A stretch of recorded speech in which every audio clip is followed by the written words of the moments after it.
Alors voilà, donc là maintenant j'ai toujours cette école de plongée. Et puis donc ça c'était en 2000. J'ai racheté en 2000.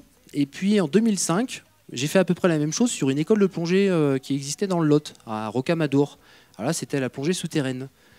Qui a déjà plongé dans le Lot? J'ai même pas osé. Alors,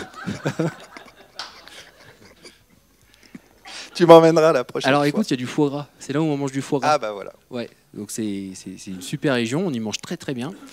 Et en fait, j'ai fait la même chose, c'est-à-dire qu'il y avait quelqu'un qui organisait un petit peu des plongées là-bas, mais c'était très connu. Il avait, ça s'appelait les Vasques du Quercy. Et en fait, il avait ça depuis 11 ans. Et il faisait pas vraiment de la plongée souterraine, mais il emmenait les gens au début de la plongée souterraine, etc. Et moi, je suis pareil, je suis arrivé, je lui dis bonjour. Ça faisait 2-3 ans où il faisait plus grand-chose, mais le nom était très connu. Je lui dis bah écoute, ça te dérange si je te rachète ton nom? Il m'a dit non. Et en fait, j'ai racheté juste son nom pour une somme dérisoire. C'est quoi une somme dérisoire? 1500 euros. Ah oui, en quelle année? En 2005. Donc c'est plus que dérisoire, mais c'était très connu.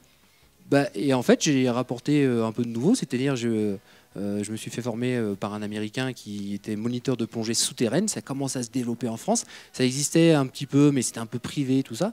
Et moi, je me suis dit, c'était associatif avant. Et je me suis dit, bah, on va faire la même chose, mais d'une manière professionnelle. Donc j'ai racheté quelque chose de connu.